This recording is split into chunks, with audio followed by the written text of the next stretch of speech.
ஆண்டவர் நல்லவர். ஆண்டவர் இயேசு கிறிஸ்துவின் அற்புதமான நாமத்தில் 2024 ஆண்டு இந்த மே மாதம் 5ஆம் நாளிலும் 5/5/2024 ஆண்டு இந்த முதல் கர்த்தருடைய ஆராதனையில் இந்த கம்யூனியன் சர்வீஸில் பங்கு பெற்றுகிற யாவரையும் உங்களை மனதார வாழ்த்து வரவேற்கிறேன். பிரைஸ் எல்லாம்.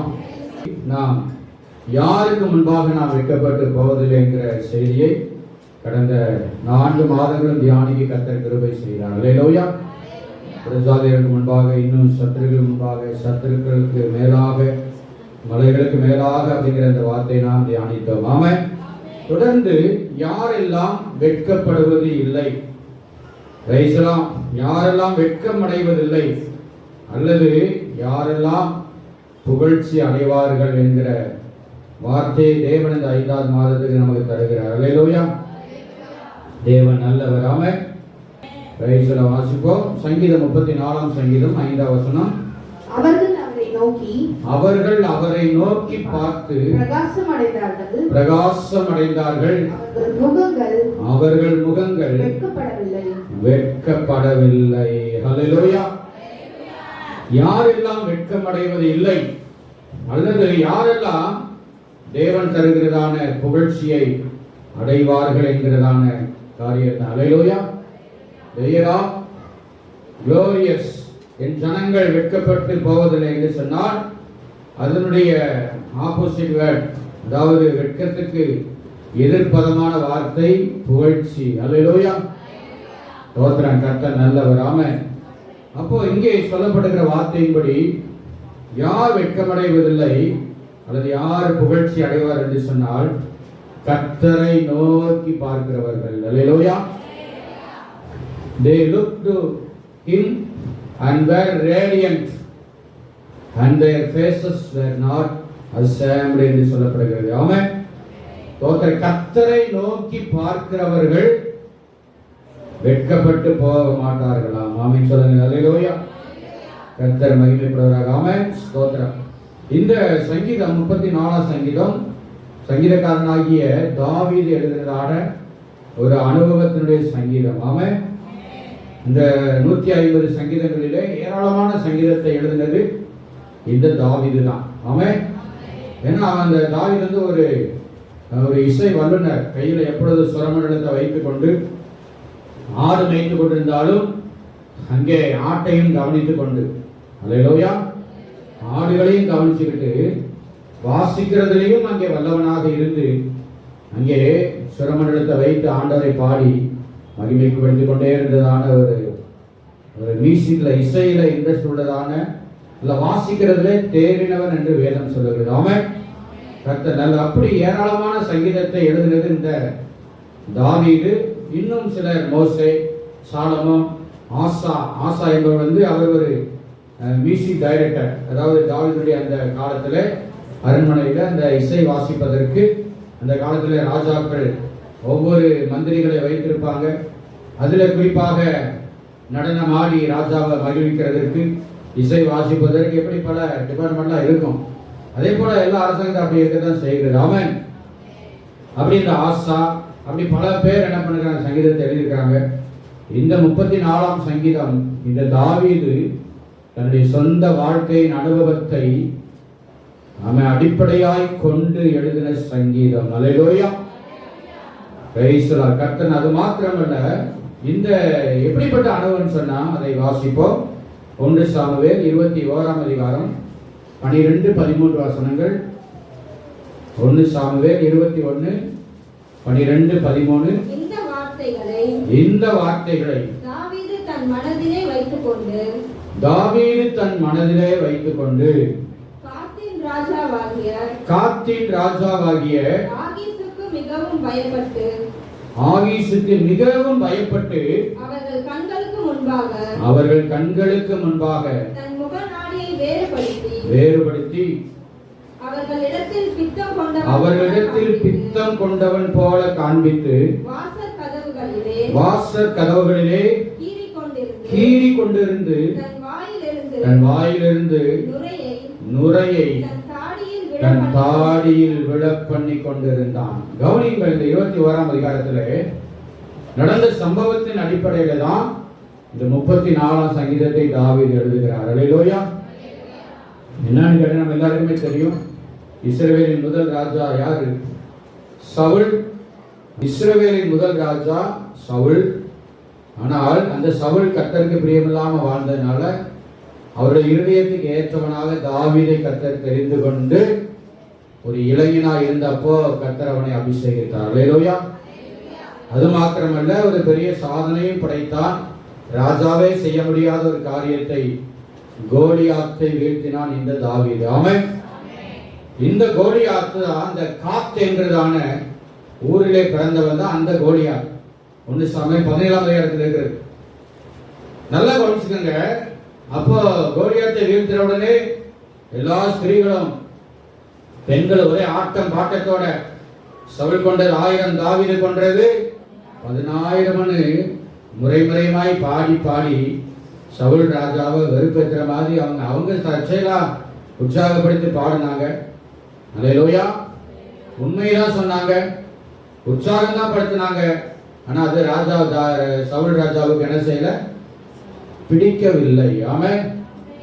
தோத்துல ஒரு கிளாஸ்ல 40 பேர் இருக்காங்கன்னா அதுல ஒரு பையன் ஒரு பொண்ணு ஒரு நல்ல ஒரு சாதனை படைச்சு அல்லது படிப்புல ஒரு சிறப்பாக இருந்து அவனை டீச்சர் நல்லா என்கரேஜ் பண்ணி உற்சாகப்படுத்தினாங்கன்னா மற்றவங்களுக்குலாம் எப்படி இருக்கும்? காண்டா இருக்கும். என்ன இருக்கும்? காண்டா இருக்கும். பொறாம அப்படியே எரிச்சல் பொத்துக்கிட்டு வரும். ஏன் நீ அதே மாதிரி என்ன செய், அதே மாதிரி செஞ்சு காட்டு. அதுல என்ன போட்டி, பொறாம? பேசலாம். அல்லேலூயா. சபையிலே அப்படித்தான். ஒருத்தரை உற்சாகப்படுத்தி அல்லது சில காரியங்கள் சொல்லி உற்சாகப்படுத்தும் பொழுது அல்லது பாராட்டும் பொழுது மற்றவருடைய முகநாடி என்ன செய்யுது? வேறுபடுது. அது நல்ல ஆவி கிடையாது, அது பொல்லாத ஆவி. ஆமென் சொல்லுங்க. ஆண்டவர் நல்லவர். அப்படிதான் அந்த சவுலுக்குள்ள ஏற்பட்டுச்சு. அப்ப அன்னையில இருந்து இந்த சவுல் இந்த தாவீதை எதிரியாய் பார்த்தான். இந்த தாவீதை எப்படியாவது என்ன செய்யணும்? தீர்த்து கட்ட வேண்டும் என்று சொல்லி பிளான் பண்ணி தன்னோடு கூட அநேக வீரர்களை அழைத்து கொண்டு தாவீதை பின்தொடர்ந்து கொண்டே வந்து கொண்டிருக்கிறான். அந்த சூழ்நிலை தான் இந்த தாவீது கோலியாத்தை வென்றானே, அவன் பிறந்த ஊராகிய காத் என்ற ஊரிலே போய் தஞ்சம் அடைந்தான். அப்படியானா இந்த தாவீது பயந்து ஒளிந்து கொண்டிருப்பது வேணா கோழையா? அப்படின்னா தொடர்நடுங்கியா? ஆடு மேய்க்கும் பொழுது சிங்கத்தையும் கரடியும் அடித்து கொன்றவன், ஆடுகளை தப்புவித்தவன், அவ்வளவு பெரிய ராட்சதனாகிய கோலியாத்தையே வீழ்த்தின இவன் கோழையா? சொல்லுங்க சொல்லுங்க. கோழை இல்லை, பயந்தவனும் இல்லை. அதுக்கு காரணமும் இருக்கிறது. ஆமென் சொல்லுங்க. ஆமென்.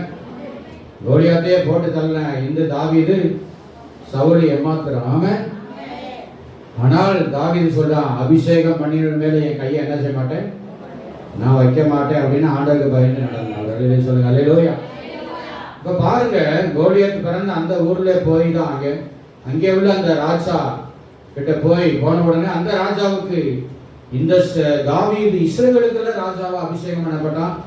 இவன் நம்ம நாட்டுக்கு வந்திருக்கிறான், நம்ம கிட்ட வந்து வம்பு எடுக்கிறதுக்கா அல்லது யுத்தத்துக்கு அழைக்கிறதுக்கா அப்படின்னு அப்படி சொன்ன உடனே இந்த தாவீதுக்கு ரொம்ப, ஆகா நம்ம தவறான இடத்துல வந்து என்ன செஞ்சுட்டோம், மாட்டிக்கிட்டோமே, சிக்கி கொண்டோமே, தோத்திரம், நம்ம இஸ்ரவேலுக்கு ராஜாவை அபிஷேகம் பண்ணப்பட்டன்னு சொல்லி இந்த ராஜாவுக்கு தெரிந்து போச்சே என்று சொல்லி அப்பதான் அந்த தாவீது என்ன பண்றாரு, அந்த ராஜாவுக்கு முன்பாக என்ன பண்றாராம், முகநாடியை வேறுபடுத்தி. இப்ப நார்மலா நான் இருக்கிறேன், முகநாடி வேறுபடுத்தினா அப்படியே பைத்தியக்காரனை போல எப்படி மாறுது? வேறுபடுத்திட்டு அவர்களுக்கு முன்பாக பித்தம் கொண்டவன் போல. பித்தம்னா என்னது? பைத்தியக்காரனை போல. இன்னைக்கு மனுஷனுடைய வாழ்க்கையும் ஒரு டிராமா போலதான், ஒரு நாடகத்தை போலதான் இன்னைக்கு அனைவருடைய வாழ்க்கை இன்னைக்கு வாழ்ந்து கொண்டிருக்கிறோம். ஆமென். இடத்துக்கு ஏற்ற மாதிரி, நேரத்துக்கு ஏற்ற மாதிரி, ஆளுகளுக்கு ஏற்ற மாதிரி, சூழ்நிலைகளுக்கு ஏற்ற மாதிரி நாடக வீரர்களை நடிகர்களே என்ன செய்வாங்க, தோத்து போயிடலாம். அப்படிதான் இன்னைக்கு மனுஷனுடைய வாழ்க்கை போய்கொண்டிருக்கிறது. ஒரு பைத்தியக்காரனை போல அப்படியே வாசக்காலில் இப்போ இடிச்சுக்கிட்டு கீழே விழுந்து முகத்தை ஆச்சு, அப்படியே பைத்தியக்காரன் விடைபடியெல்லாம் இருப்பான். அத மாதிரி நல்ல சுபாவமுடைய நல்ல அதாவது தெளிவா இருந்த அந்த தாவீது தன்னை காத்து கொள்வதற்காக அப்படிப்பட்ட காரியத்தை செய்தான். அப்படியே வாயிலிருந்து அப்படியே நுர தள்ளுற மாதிரி அவர் ஆக்ஷனை பண்ணி அப்படியே சொல்லு வளைகிற மாதிரி ஒரு பைத்தியக்காரனை போல நடித்தான். அப்பதான் அந்த ராஜா தன்னை எதுவுமே செய்ய மாட்டான் என்று சொல்லி ராமே சொல்லலாமே. அந்த நேரத்தில் அந்த ராஜா என்ன பண்ணிட்டான், நம்ம நாட்டில் பைத்தியக்காரனுக்கு பஞ்சமாடா, உன்னை துரத்தி அடிங்கன்னு சொல்லி துரத்தி அடிக்கப்பட்டு ஜீவன் தப்ப ஓடி போனான் இந்த தாவீது. கைகளை தட்டி கர்த்தரை மகிமைப்படுத்துங்கள். அல்லேலூயா. கர்த்தர் நல்லவர். அல்லேலூயா. அந்த சூழ்நிலையில தான் இந்த 34ஆம் சங்கீதத்தை தாவீது எழுதுகிறார். அல்லேலூயா. இந்த பிராக்கெட்ல பார்த்தீங்கன்னா தாவீது அபிமெலேக்கு முன்பாக வேஷம் மாறின போது அவனால் துரத்தி விடப்படுகையில் பாடின சங்கீதம். அல்லேலூயா. கர்த்தர் மகிமைப்படுவாராக. ஆமென். ஸ்தோத்திரம். ஆக நல்லா கவனிச்சுக்கோங்க. இந்த அனுபவத்தின் அடிப்படையில, இந்த தன்னுடைய வாழ்க்கையினுடைய அனுபவத்தின் அடிப்படையில தான் இந்த சங்கீதத்தை அவர் என்ன பண்றாரு, எழுதி வைத்திருக்கிறார். ஆமென் சொல்லுங்க. ஆமென். அப்போ அதுலதான் அவர் சொல்றாரு, அவர்கள் அவரை நோக்கி பார்த்து பிரகாசம் அடைந்தார்கள், அவர்கள் முகங்கள் வெட்கப்படவில்லை. ஆமென் சொல்லுங்க. ஆமென்.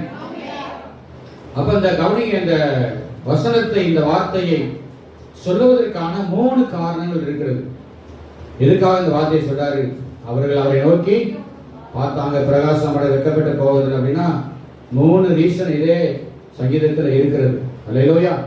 அப்ப அந்த ரீசனை, அந்த மைனஸ் பாயிண்ட நல்லா கவனிங்க, நெகட்டிவ் பாயிண்ட சொல்றதுக்கு முன்னாடி 3 வசனத்திலையுமே அவர் பாசிட்டிவாக அல்லேலூயா கர்த்தரத்தை அவர் மகிமைப்படுத்தினா பாருங்க. அல்லேலூயா சொல்லுங்க. அல்லேலூயா. தனக்குள்ளே 3 பலவீனங்கள் இருக்கிறது, 3 வேதனையான சூழ்நிலைகள் காணப்படுகிறது. தோத்திரம். 3 இயலாமைகள் இருந்தது. அதுக்கு முன்னால எடுத்த உடனே தன்னுடைய பலவீனத்தையோ தன்னுடைய ஆதங்கத்தையோ தன்னுடைய கஷ்டத்தையோ அவர் வெளிப்படுத்தல. முதலாவது இந்த தாவீது உயர்த்தினது ஆண்டவரை தான் உயர்த்தினாருங்க. அல்லேலூயா. Praise the Lord. என்ன சொல்றாரு? கர்த்தரான எக்காலத்திலும் ஸ்தோத்திரிப்பேன், அவர் துதி எப்போது என் வாயில இருக்கும். கர்த்தர்களின் ஆத்துமா மேன்மை பாராட்டும். சொல்லுங்க. சிறுமைப்பட்டவர்கள் அதை கேட்டு மகிழ்வார்கள். என்னோட கூட கர்த்தரை மகிமைப்படுத்த நான் ஒருமித்து அவர் நாமத்தை உயர்த்துவோமாக. அல்லேலூயா. இன்னைக்கு நம்ம வாழ்க்கையில எவ்வளவு நெகட்டிவான அல்லது ஸ்தோத்திரம் பலவிதமான போராட்டங்களும் பிரச்சனைகளுமாய் இருந்தாலும் அதை நம்ம ஆண்டுக்கு முன்னால் அறிக்கை செய்து முன்னால நம்ம ஆண்டவரை நாம உயர்த்த பழகணும். சொல்லுங்க. அல்லேலூயா. இதுதாங்க தாவீதுடைய அனுபவம். அல்லேலூயா. அது காரணம் என்னன்னா, அவன் எப்போது ஆண்டவரோடு கூட இருக்கிற மனுஷன். அல்லேலூயா. கர்த்தரை எப்பொழுது துதிக்கிறவன், கர்த்தரை எப்பொழுது ஆராய்ந்து கொண்டே இருக்கிற மனுஷன். அல்லேலூயா. கர்த்தர் நல்லவர். ஆமென். ஆக இப்படி இதன் அடிப்படையிலே அவர் சொல்லுகிற இந்த வார்த்தையில பாருங்க, அந்த 5ஆம் வசனத்துல, அதாவது ஸ்தோத்திரம் அவர்கள் அப்படிங்கிற அந்த வார்த்தையின் அடிப்படையில் பார்க்கும் பொழுது இன்னும் அநேக வசனங்களிலே நான் என்னுடைய அப்படின்னு சொல்லி ஸ்பெசிபிக்காக தன்னை அடையாளப்படுத்தி அவர் சொல்லுகிறார். அல்லேலூயா. முதலாவது தன்னுடைய பலவீனங்களை அவர் சொல்லவில்லை, முதலாவது ஆண்டவரை உயர்த்தினாருங்க. அல்லேலூயா. கர்த்தர் நல்லவர்.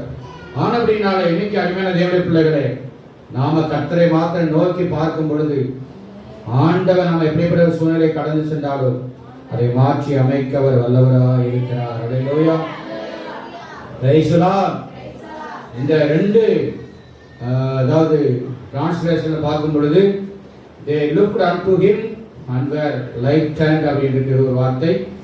இன்னொரு பதத்திலே those who look to him are radiant அப்படிங்கிற வார்த்தை சொல்லப்படுது. ரேடியன்ட் அப்படின்னு சொன்னா அதாவது ரிஃப்ளெக்ஷன் ஆகிற பிரகாசத்தை வெளிப்படுத்துகிற அப்படிப்பட்ட ஒரு காரியம். ஆமென். கர்த்தர் நல்லவர். Low beam, high beam. சிலர் வேணுக்குன்னு என்ன செய்வான், 72 லைட் அப்படியே போட்டுட்டு வருவான். லாரியில பார்த்தீங்கன்னா அப்படியே 1000 கண்ணுடைய ஆண் மாதிரி அப்படியே என்ன செய்வான், 10 லைட்டை போட்டுட்டு அடிச்சு வருவான். அதெல்லாம் ஆக்டிவா கண்டுக்க மாட்டான். அதனால எவ்வளவு விபத்துகள் நடக்குது, எவ்வளவு ஆபத்துகள் நடக்குது. மாலாவுடைய சம்பந்தக்காரர் அப்படித்தான் ஒரு பங்கன் போயிட்டு பைக்ல வரும்போது ஏத்தாப்புல வந்துடுவேன். லைட்டு ஹை பீம் அடிச்சிருக்கிறான். கண்ணு வெளிச்சத்துல திடீர்னு பைக் நிதானம்னா அங்கேயே போய் விட்டு அடிபட்டு உயிர் பிழைச்சது மறுபிழைப்பு. கர்த்தர் நல்லவர். அல்லேலூயா. அடுத்து அதே போலதான் இந்த ரேடியன்ட் லைட், பிரகாசமான ஒளி.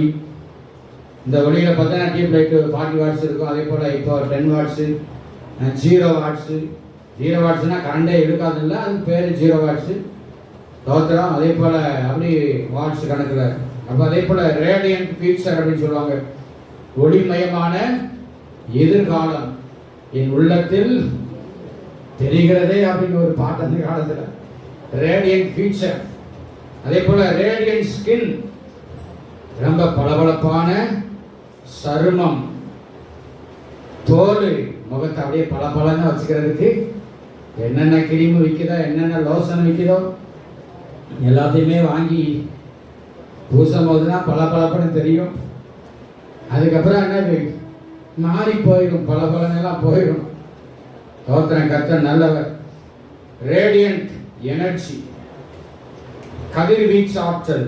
இதன் அடிப்படையில் தான் எக்ஸ்ரே, எக்கோ, ஸ்கேன், ஹீமோதெரபி எல்லாமே இந்த ரேடியன்ட் எனர்ஜி, கதிர்வீச்சு ஆற்றல் மூலமா தான். அதனால அந்த காலத்துல ஸ்கேன் எல்லாம் எடுத்தா மாசமா இருக்கிற குழந்தைக்கு என்ன செய்யும், பாதிப்பு. நாங்கள் எடுக்கவே, நாங்கள் அப்படி 2 பிள்ளைகளுக்கு அப்படிதான் பயந்து எடுத்துருக்கிறோம். 3 மாசம் கழிச்சு, 5 மாசம் கழிச்சு கூட. இப்போ 30 நாள்ல என்ன எடுக்கணும், ஸ்கேன் எடுக்கணும். தோத்துறது கரெக்டா இருக்கா, சரியா இருக்கா அப்படின்னு. அதே போல இதன் அடிப்படையில் அதெல்லாமே என்ன செய்து வருகிறது. அடுத்து ரேடியன்ட் ஹெல்த்தி, ஸ்தோத்திரம். அதாவது இதுல என்னன்னு கேட்டீங்கன்னு சொன்னா, அந்த அல்ட்ரா சவுண்டு, இந்த மெழுகுவத்தனம், இதெல்லாம் என்ன செய்யறாங்க, அது கொடுக்குறாங்க. இப்படி இந்த ரேடியன்ட் என்கிறதான இந்த வார்த்தைகளே எவ்வளவு பதங்கள் வருகிறது அப்படின்னு சொல்லுங்களாம. நாம தியானிக்கிற வார்த்தை இந்த பிரகாசித்தல். தேவனுடைய முகத்தை நாம் பார்க்கும் பொழுது அவருடைய பிரகாசம் நம்ம மேல எதிரொலிக்கும். அல்லேலூயா. அப்படியான இந்த தாவீது எந்த சூழ்நிலையிலே கர்த்தரை நோக்கி அவர் பார்த்தார். வாசிங்கள் சங்கீதம் 34 சங்கீதம் 4 வசனம். நான் கர்த்தரை தேடினேன்,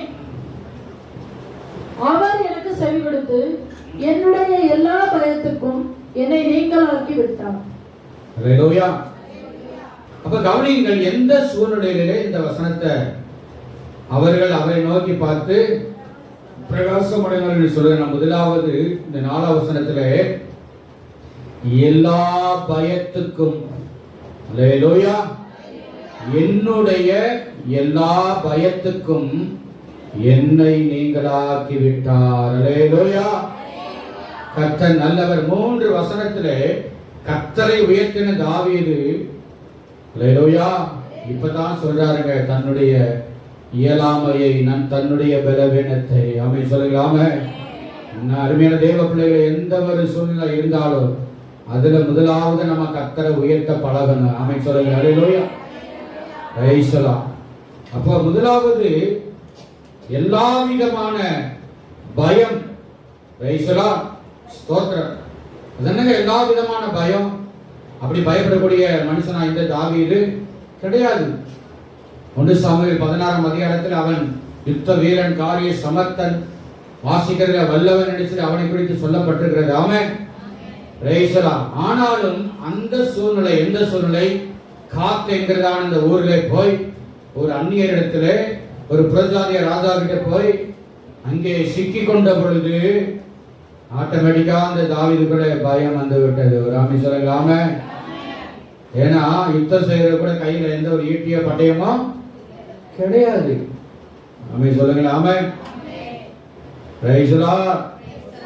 எல்லாம் இங்க இருக்கிறீங்களா? அவர்களே சொல்லுங்க. ஈட்டி யார் கையில இருந்துச்சு? சொல்லுங்க. ஈட்டி யார் கையில இருந்துச்சு? கையில ஈட்டியை வச்சிருந்தா பெரிய மேதாவி, பெரிய வீரன், பெரிய பலசாலி கிடையாது. அவன் கோல. அவன் சொல்லுங்களா? அவன் தோற்றம். ஆனா தாவீது கையில இருந்தது என்னது? சொல்லி இருக்கிறேன். தாவீது கையில என்ன இருந்துச்சு? சுரமண்டலம் தான் இருந்துச்சு. இன்னும் பைத்தியக்காரமா அதை நினைச்சிட்டு அப்படியே சொல்ல வழியை விட்டுட்டு அந்த நேரத்தில் போய் சுரமண்டலத்தை வாசிக்க முடியுமா? இவனுக்கு பைத்தியம் ரொம்ப முத்தி போச்சுடா அப்படின்னா. சவுல் கையில ஈட்டி இருந்துச்சு, தாவீது கையிலையோ சுரமண்டலம் இருந்துச்சு. நம்ம கையில எப்பொழுதும் சுரமண்டலம் இருக்கணும். அல்லேலூயா. வாயில சுரமண்டலம் இருக்கணும். கைவிட்டு அல்லேலூயா சொல்லுங்க. அல்லேலூயா. எப்பயும் கையில ஈட்டியை வச்சுக்கிட்டே உட்காந்துருக்க கூடாது. பட்டயத்தை கையில வச்சுக்கிட்டே இருக்கக்கூடாது. வாயில பட்டயத்தை வச்சுக்கிட்டே வாழக்கூடாது.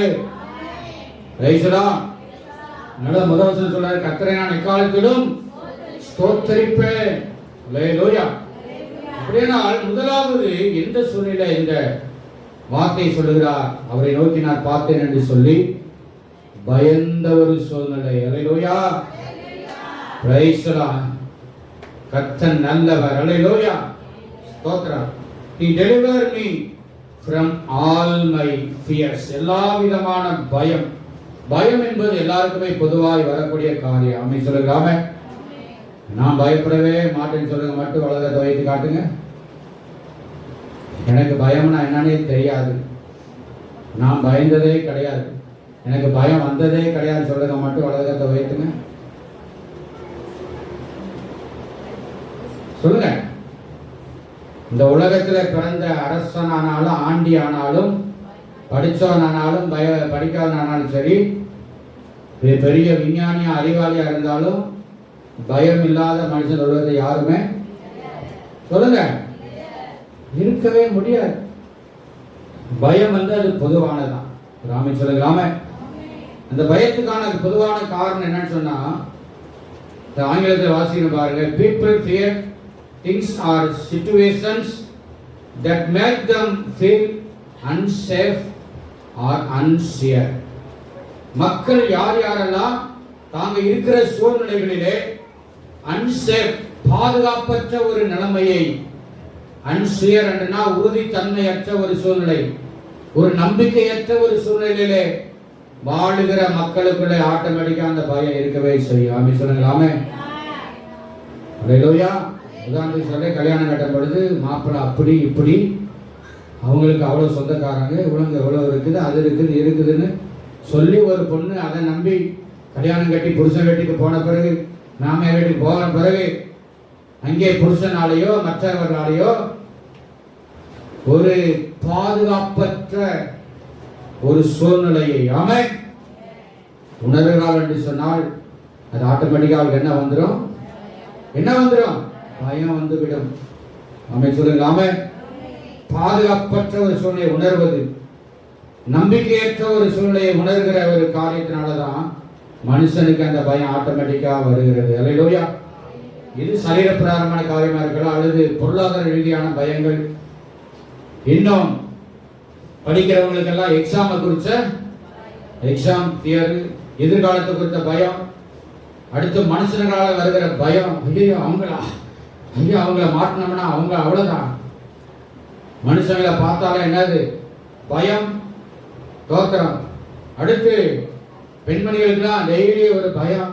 இன்னைக்கு என்ன சோறு ஆக்குறது, என்ன குழம்பு வைக்கிறது, நான் பயப்படவே மாட்டேன், பயமே வராதுன்னு இருக்கக்கூடாது. இது பொதுவான பயங்கள். ஆனால் அடுத்து ஸ்பிரிச்சுவல் ஃபியர், ஆவிக்குரிய ரீதியில எதுக்கு எப்படி நமக்கு பயம் வருது? ஸ்தோத்திரம். A lack of faith, not believing in God's power and especially His love and willingness to act and out behalf. அதாவது ஆவிக்குரிய ரீதியிலான பயங்கள் எப்படின்னா, நம்ம விசுவாசிகளுக்கு ஏற்கனவே சொன்ன காரியம் எல்லாம் பொதுவாக வருகிற பயங்கள். ஆமென். A lack of faith, விசுவாச குறைபாடு யாருக்குள்ளே அதிகமா இருக்கிறதோ அவங்களுக்குள்ள ஆட்டோமேட்டிக்கா என்ன வந்துடும்? சொல்லுங்க. பயம் வந்துவிடும். நாம் எல்லாரும் யாரு? நம்மெல்லாம் யாரு? விசுவாசி. கையை வைத்து சொல்லுங்க, நான் விசுவாசி சொல்லுங்க. அல்லேலூயா. விசுவாச குறைவு நமக்குள்ள வரும்பொழுது ஆட்டோமேட்டிக்கா நம்ம மைண்ட்ல, இருதயத்துல, நம்ம வாழ்க்கையில என்ன வந்துடும்? பயம் வந்துடும். Not believing in God's power. தேவனுடைய வல்லமையை நாம என்னைக்கு நம்பாம போறோமோ ஆட்டோமேட்டிக்கா நமக்குள்ள பயம் வந்து நம்ம என்ன செஞ்சிடும்? நாட்டி படைச்சிருங்க. ஆமென். இதை நாம உணர்ந்து செயல்பட வேண்டும். ஆமென் சொல்லுங்க. ஆமென். அதனாலதான் ஏசப்பா படவிலே போகும்பொழுது அவர் நித்திரை பண்ணி கொண்டிருந்தார். திடீரென்று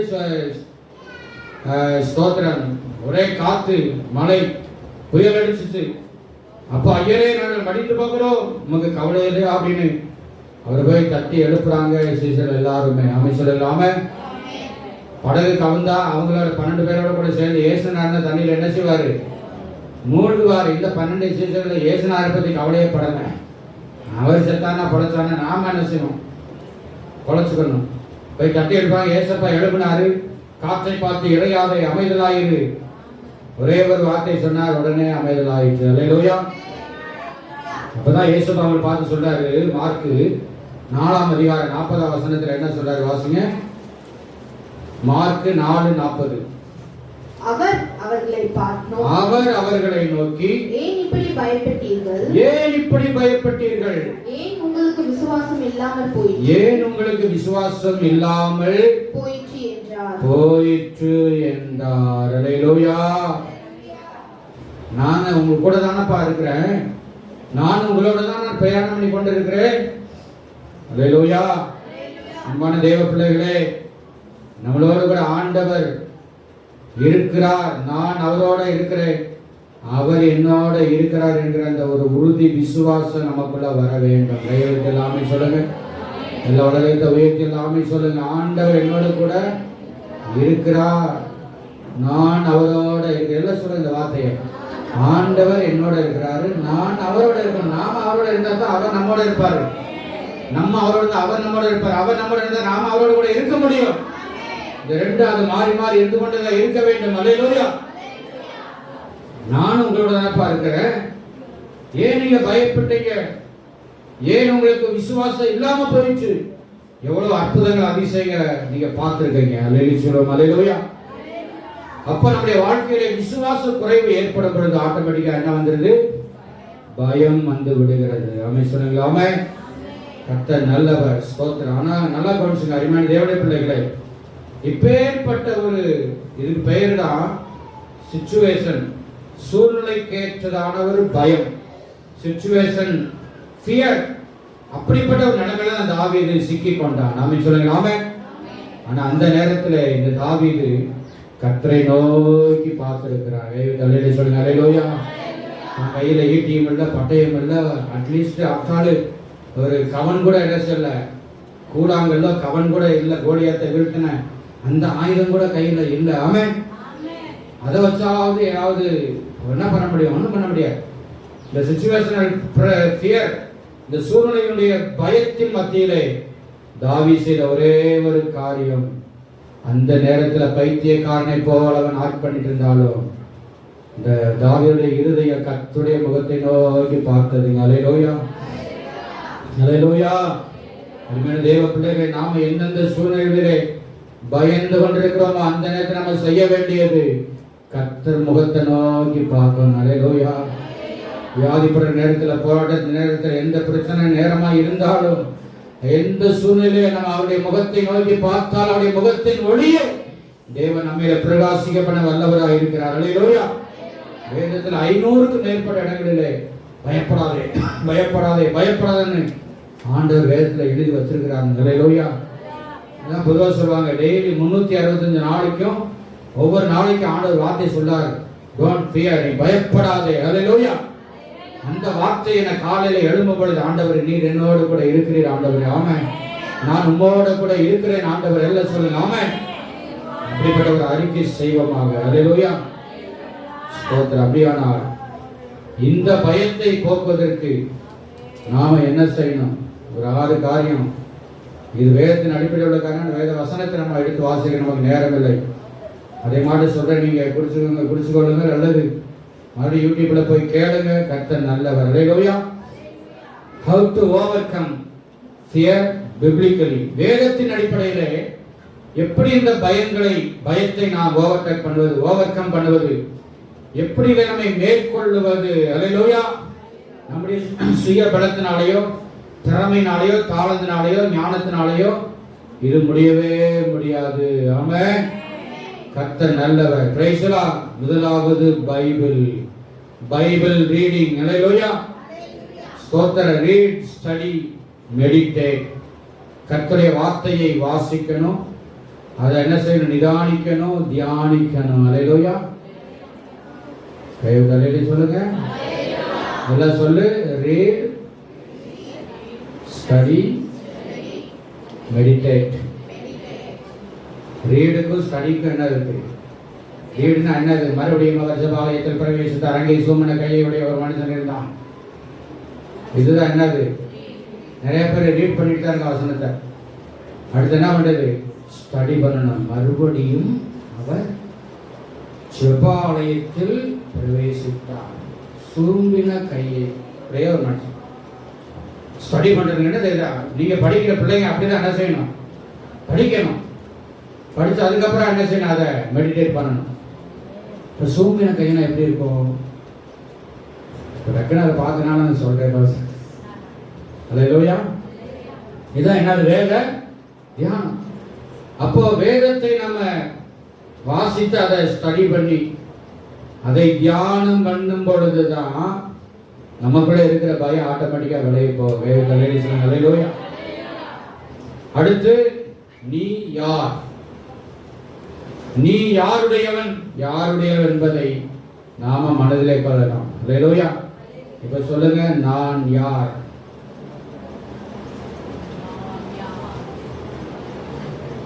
இங்கதான் இருக்கீங்களா? நான் செய்யற மாதிரி சரிங்கம்மா. நான் இந்த தெருவரில் வச்சு உங்க நெஞ்சில குத்தி நான் யார், நான் யார் தெரியுமா? அப்படி அதுக்கல்ல. நான் யாரு? நான் யாருடையவன்? சொல்லுங்க. நான் யாருடையவன்? நான் தேவனுடைய பிள்ளை. அலையில சொல்லுங்க. ஹல்லேலூயா. அந்த உணர்வு அநேக நமக்கு இல்லாம போறதுனால தான் ஆட்டோமேட்டிக் என்ன செய்யுது? பயம் வந்து விடுகிறது. Price the Lord. மூணாவது, எக்ஸாமைன் யுவர் செல்ஃப். உன்னை நீயே பரிசோதித்துக்கொள். ஆமென். நீ எப்படிப்பட்ட திறனுடையவன், எப்படிப்பட்ட தைரியமுடையவன், அப்படி நம்மளை நாமளே என்ன செய்யணும்? சோதித்து பார்க்க வேண்டும். ஹல்லேலூயா. நான் என்ன பயந்தாபடிதானா, அல்லது எனக்குள்ள கொஞ்சம் தைரியம் இருக்குதா? அன்னைக்கு கிதியோன் வந்து மீதியானுக்கு பயந்து தான் போர் அடிச்சுட்டு தான், அந்த கொஞ்சம் தைரியமாவது எனக்குள்ள இருக்குதா அப்படிங்கிறதான அதை நம்ம டெஸ்ட் பண்ணி பார்த்துக்கணும். ஹல்லேலூயா. அடுத்து நாலாவது, ask the holy spirit to help you. பரிசுத்த ஆவியானுடைய ஒத்தாசை நம்ம நாட வேண்டும். ஹல்லேலூயா. நம்ம சுய பலத்தினால முடியாதுங்க. ஆமென். ஆவியானுடைய ஒத்தாசை நாம் தேட வேண்டும். ஹல்லேலூயா. ஐந்தாவது, என்கரேஜ் யுவர் செல்ஃப். உங்களை நீங்களே என்ன செய்யுங்க? தைரியப்படுத்திக் கொள்ளுங்க. மற்றவங்க சொல்லும் பொழுது தைரியத்தை பெற்றுக்கொள்ளணும். அதே நேரத்தில் நாம என்ன செய்யணும்? நமக்கு நாமே திட்ட அப்படின்னு சொல்லுவாங்க பாத்தீங்களா? நாமளே என்கரேஜ் பண்ணிக்கணும். ஆமென். ஏதோ ஒரு பயம் உங்களுக்கு வந்து ஆட்டி படைக்குதா? ஏதோ ஒரு பிரச்சனை உங்களை வந்து சூழ்ந்து கொண்டிருக்கிறதா? ஸ்தோத்திரம். ஆவியானுடைய துணை என்னோட கூட இருக்கிற. நான் யாருடையவன்? நான் தேவனுடைய பிள்ளை. ஹல்லேலூயா. இந்த பயனை மேற்கொள்ள முடியாது. ஹல்லேலூயா. உங்களை நீங்களே தைரியப்படுத்திக் கொள்ளுங்கள். ஹல்லேலூயா. படிக்கிற பிள்ளைகளே, படிப்பின் காரியத்தில் உன்னையே என்ன செய்யணும்? தைரியப்படுத்திக் கொள்ள வேண்டும். ஆறாவது, refuse to speak curses over your life. அப்படியா தமிழ்ல சொல்றேன். சோதனை, வேதனை, பாவ சாபத்தை கழித்து விட்டு அல்லது அப்புறப்படுத்தி விட்டு அதை தூக்கி எறிந்து விட்டு நம்முடைய இருதயத்திலிருந்து நம்முடைய நாவில இருந்து கைவிடாம சொல்லலாமே. இது என்னன்னு அர்த்தம் என்னன்னா, refuse to speak curses over your life அப்படின்னா என்ன அர்த்தம்? மரணமும் ஜீவனும் நாவின் அதிகாரத்தில் உள்ளது. அதன் கனியை விரும்புகிற அதை என்ன செய்வாங்களாம்? நிறைய பேர் எப்ப வாயை திறந்தாலே என்னதான் வரும்? பட்டாரியா வருமா? வாயை திறந்தாலே அவிசுவாசமான வார்த்தைகள். இன்னும் நம்பிக்கையற்றதான வார்த்தைகள், தேவையில்லாத வார்த்தைகள், இது எல்லாத்தையும் நாம் தூக்கி எறிய வேண்டிய இயேசுவின் நாமத்தினால். அல்லேலூயா. அப்பதான் நம்மை விட்டு அந்த பயத்தின் ஆவிகள் எல்லாம் வெளியேறுங்க. அல்லேலூயா. இப்பேற்பட்ட ஒரு சூழ்நிலை தான் தாவீது காணப்பட்டாருங்க. அல்லேலூயா. அருமையான தேவனுடைய பிள்ளைகளை, எந்தெந்த சிச்சுவேஷன்ல, எந்த ஒரு சூழ்நிலைகளிலே நம்முடைய உள்ளத்தை, சிந்தைய, நம்முடைய வாழ்க்கையை அந்த பயம் ஆட்டி படைத்துக் கொண்டிருக்கிறதோ, இன்றைக்கு அதிலிருந்து கர்த்தர் நம்மை விடுவிக்க வர வல்லவராய் கடந்து வந்திருக்கிறார். அல்லேலூயா. Praise the lord. இந்த 5ஆம் வசனத்திலே அவர்கள் அவரை நோக்கி பார்த்து பிரகாசம் அடைந்தார்கள் மற்றவங்களுக்கு அவர் அறிவுரை சொன்னாலும், இந்த 4ஆம் வசனத்துல என்ன சொல்றாரு?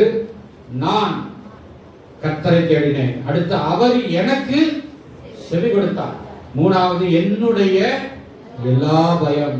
4வது என்னை நீங்களாக்கி விட்டார். அல்லேலூயா.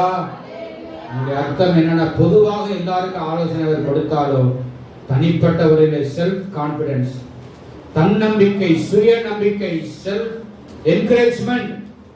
அல்லேலூயா. ஆண்டவரே, நான் உம்முடைய பிள்ளை ஆண்டவரே. அல்லேலூயா. அல்லேலூயா. நான் உம்மை தேடுகிற மகன், மகள் ஆண்டவரே. உம்முடைய ஆவியானவர் என்னை ஆண்டவரே நீ பலப்படுத்தினே வல்லவரப்பா என்கிற விசுவாசம், அந்த செல்ஃப் கான்பிடன்ஸ். அல்லேலூயா. தன்னம்பிக்கை, சுய நம்பிக்கை நமக்குள்ள வாரண கர்த்தரை உண்மையாக வைத்து. அல்லேலூயா. அருமையான தேவ பிள்ளைகளை, நீ எந்த சூழ்நிலையில் நீங்கள் பயந்து கொண்டிருக்கிறீங்களோ, எந்த காரியத்தை குறித்து நீங்கள் திகைத்துக் கொண்டிருக்கிறீங்களோ, எல்லா பயத்தையும் ஆண்டவர் நீக்கி போடவர் வல்லவர் ஆகியிருக்கிறார். அல்லேலூயா. நாம் செய்ய வேண்டிய ஒரே ஒரு காரியம், நம்முடைய கண்கள் கர்த்தருடைய முகத்தை நோக்கி பார்க்கட்டும். அல்லேலூயா. அவரை நாம நோக்கி பார்க்கும் பொழுது அவருடைய அந்த மகிமையான ஒளி நம்ம மேல வந்து படும் பொழுது நமக்கு இருக்கிற எல்லா பயத்தையும், எல்லா திகழையும் ஆண்டவர் மாற்றி போடவர் வல்லமையாக இருக்கிறார். அல்லேலூயா. இந்த வார்த்தைகள் அன்பான தேவ பிள்ளைகளே, இயேசுவை நோக்கி பாருங்கள். அல்லேலூயா. மனுஷனுடைய உலகத்தைய பிரச்சனையோ சூழ்நிலையோ சுற்றுப்புறத்திற்கு எல்லா காரியத்தையும் அப்புறப்படுத்திட்டு அகற்றி விட்டு கர்த்தரை நோக்கி பாருங்க. அல்லேலூயா. கண்டிப்பா உங்களுடைய வாழ்க்கையில் எல்லா பயத்தை கர்த்தர் நீக்கி போடுவார். கர்த்தர் தாமே இந்த வார்த்தையுடைய ஒவ்வொருவரையும் தேவன் ஆசீர்வதிப்பாராக. ஆமென். God bless you. Praise